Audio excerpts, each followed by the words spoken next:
एक समय की बात है, एक किशनपुर नाम का गांव हुआ करता था।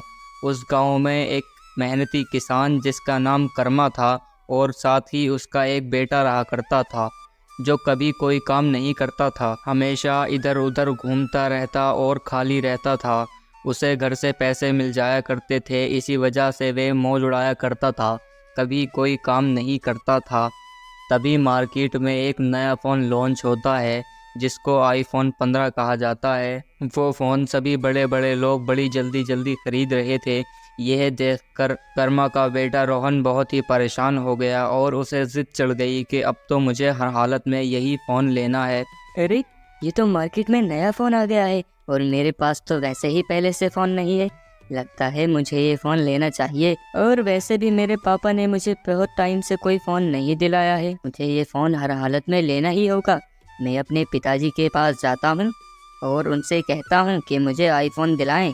अगर उन्होंने आईफोन नहीं दिलाया तो मैं कुएं में कूदकर अपनी जान दे दूंगा। फिर वहाँ से रोहन अपने पिताजी के पास जाता है और जाकर बोलता है, पिताजी पिताजी, मुझे ना एक फ़ोन चाहिए था। तुमने मुझे कभी भी कोई फ़ोन नहीं दिलाया है, लेकिन मुझे इस बार फ़ोन चाहिए।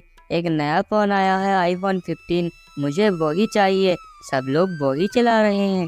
अरे बेटे, तुझे तो हमारी हालत का पता है और तू फिर भी ऐसी बातें कर रहा है। वो तो बहुत महंगा आता होगा बेटे। और इस बार तो अभी हमारी फसल भी नहीं उठी है और हमारे घर के हालात भी ऐसे चल रहे हैं। बता मैं क्या करूं। अरे नहीं पिताजी, तुम हर बार ऐसे ही करते रहते हो। मुझे नहीं पता, मुझे हर हालत में आईफोन 15 चाहिए, चाहे कितना ही महंगा है। मुझे नहीं पता, मुझे तो हर हालत में आईफोन 15 ही चाहिए। चल अच्छा बेटे, जब तू इतनी जिद कर रहा है तो अभी तो मेरे पास पैसे नहीं है। मैं अभी कहीं जाऊंगा, वहां से पैसे लेकर आऊंगा तो फिर तुझे दूंगा, ठीक है। हाँ हाँ पिताजी, ठीक है, आप पैसे ले आइए, मैं फिर ले आऊँगा। फिर बेचारा कर्मा एक सेठ के पास पैसे उधार लेने पहुंच जाता है और जाकर बोलता है, अरे सेठ जी, मुझे कुछ पैसों की ज़रूरत थी, मिल जाएंगे क्या? वो मेरा बेटा ना मोबाइल लाने को बोल रहा है। पता नहीं कौन सा मोबाइल लाने को बोल रहा है, वो ये बहुत महंगा है और मेरे पास तो इतने पैसे हैं नहीं जो मैं उसे मोबाइल दिलवा दूं। इसीलिए मैं आपके पास पैसे उधार मांगने आया हूँ। मेरे पास जैसे ही पैसे होंगे मैं आपके पैसे लौटा दूंगा। अरे यार कर्मा, तुमने तो बहुत ज़्यादा देर कर दी आने में। अभी एक आदमी गांव से आया था पैसे लेने, मैंने तो सारे पैसे उसे दे दिए। अगर मुझे पता होता कि तुम पैसे लेने आओगे तो मैं उसे पैसे कभी नहीं देता। और अब मैं बताओ क्या करूं, मेरे पास तो अब पैसे हैं नहीं। जितने भी पैसे थे मैंने तो सब उसको दे दिए। अब मैं आपसे क्षमा चाहता हूं, मैं आपको पैसे अभी नहीं दे सकता। ठीक है सेठ जी, कोई बात नहीं, मुझे फिर ज़रूरत पड़ेगी तो मैं फिर आ जाऊंगा लेने के लिए। अच्छा मैं चलता हूँ। फिर कर्मा बेचारा उदास होकर वहां से अपने घर आ जाता है और जैसे ही घर आता है तो उसका बेटा रोहन उससे बोलता है, अरे पिताजी, ले आए थे पैसे? लाओ जल्दी दो, मुझे आईफोन 15 लेने जाना है।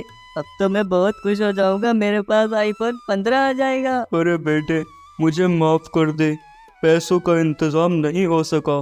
मैं सेठ के पास गया था लेकिन उसने पैसे देने से मना कर दिया।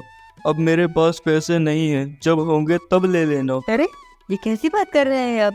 मैं तो इतनी देर से खुशी में बैठा था। जाइए, मुझे आपसे कोई बात नहीं करनी। मैं जा रहा हूँ कुएं में डूबने के लिए। फिर रोहन वहां से कुएं के पास चला जाता है और जाकर जैसे ही उसमें छलांग लगाने वाला होता है तो उसमें से आवाज आती है, अरे मूर्ख व्यक्ति, तू खुद पैसे कमाता तो तुझे पता चलता।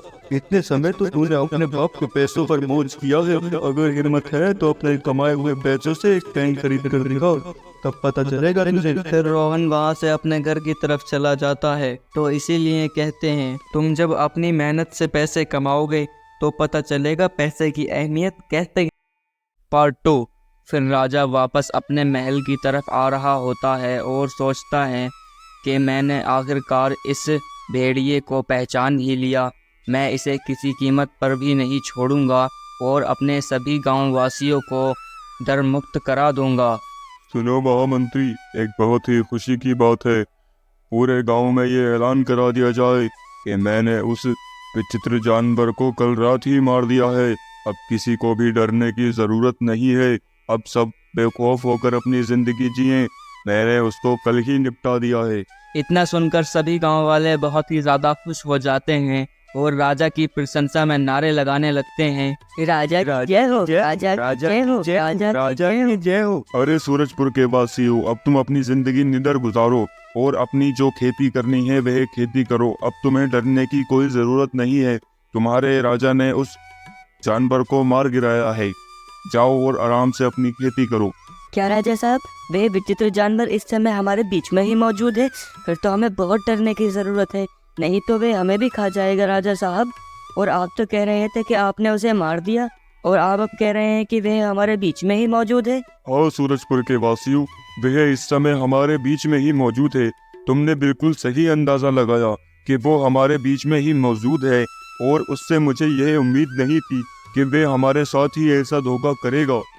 अरे महाराज, आप कह रहे हैं कि आपने उसको कल रात जंगल में मारा है, लेकिन वो तो कल रात जंगल में था ही नहीं, तो आपने उसे कैसे मार दिया? आप झूठ बोल रहे हैं महाराज। अरे महामंत्री, वो मरता भी कैसे? वो तो बहुत ही बड़ा बुज़दिल और दोगला इंसान है जो हमारे बीच ही गद्दारी कर रहा है और हमारे साथ ही इस समय मौजूद है। कल रात जब मैं जंगल में गया था तो मैंने वहाँ एक विचित्र मुखौटा और एक अंगूठी देखी, जिसे मुझे समझ में नहीं आ रहा था कि यह अंगूठी मैंने आखिर देखी कहाँ है। फिर कुछ देर बाद मुझे याद आया कि ये अंगूठी तो मैंने अपने महान मंत्री को दी थी और यही एक विचित्र जानवर है जिसने राज्य के वासियों को परेशान कर रहा है और सेनापति को भी इसी ने मारा है। जिस दिन सेनापति को हमने जंगल में इस विचित्र जानवर को मारने के लिए भेजा था, उसी दिन ये महामंत्री वहां पहुंच गया था और सेनापति के साथ इसकी मुठभेड़ हो गई थी, जिस कारण बेचारे सेनापति को अपनी जान से हाथ धोना पड़ा और तुम सबको भी इतना कष्ट उठाना पड़ा। हाँ भाई महामंत्री, अब बताओ सच सच, क्या तुमने ही सेनापति को मारा था? हाँ महाराज, मैंने ही सेनापति को मारा था। वो जो बांध वाली बात थी ना, वह आपने जितने भी पैसे दिए थे उसमें से आधे पैसों में मैंने वह पुल बनवा दिया था और मैंने ये सारा इल्ज़ाम बेचारे शामों को ऊपर लगाया। लेकिन वह पुल शामों की वजह से नहीं बल्कि मेरी नाकामयाबी की वजह से टूटा था और मैंने इसी वजह से ये सब नाटक किया कि आप उस बांध वाली बात को भूलकर इस साइड पर ज़्यादा ध्यान देंगे, और यही हुआ। मगर आप वो वाली बात नहीं भूले और मुझे पकड़ लिया गया। महाराज, मुझे माफ़ कर दीजिए, मैंने एक झूठ छुपाने के चक्कर में कई झूठ बोले। मुझसे आगे से ऐसी गलती नहीं होगी महाराज, मुझे माफ़ कर दीजिए। महामंत्री, तुमने इतना बड़ा अपराध किया है, हम तुम्हें इसकी बहुत बड़ी सजा देंगे। और तुमने हमारे हाथों से बेचारे बेकसूर शामू को भी सजा दिलवा दी, जबकि आज तक हमने किसी बेकसूर को सजा नहीं दी है। और तुम फिर भी हमसे माफ़ी की गुहार लगा रहे हो, और तुम्हारी वजह से हमारे गांव वालों को इतनी परेशानी हो रही है। हमारे गांव वालों की फसलें खराब हो गई और वो बांध भी टूट गया। हम तुम्हें इसकी बहुत ही बड़ी सजा दिलवाएंगे। महाराज, मुझे माफ़ कर दीजिए, मैं बहुत शर्मिंदा हूँ। मुझे बस एक मौका दे दीजिए, इसके बाद आपको दोबारा कभी शिकायत का मौका नहीं दूंगा और ना ही कभी आपको शिकायत मिलेगी। महाराज, मुझे बस एक मौका दे दीजिए। खैर को इस महान मंत्री को काल कोठरी में डाल दिया जाए, ताकि आगे से कोई हमारे साथ ऐसी बेईमानी ना करे, और जो आदमी हमारे साथ बेईमानी करता है उसे हम अपने आसपास भी नहीं रखते। फिर राजा उस मंत्री को काल कोठरी में डलवा देता है और काल कोठरी में फिर वही महामंत्री सोचता है कि अगर मैं ऐसी गलती ना करता तो मेरी ज़िंदगी बड़े ही आराम और शोहरत के साथ गुजर रही होती। तो दोस्तों, एक बात हमेशा याद रखें कि जो भी गलती करता है उसकी सज़ा उसे हमेशा मिलती है, जैसे कि महामंत्री को काल कोठरी के रूप में मिली। इसलिए जो भी बेईमानी करता है उसे उसकी सज़ा ज़रूर मिलती है। उसके बाद फिर सभी गांव वाले हंसी खुशी आराम से रहने लगते हैं।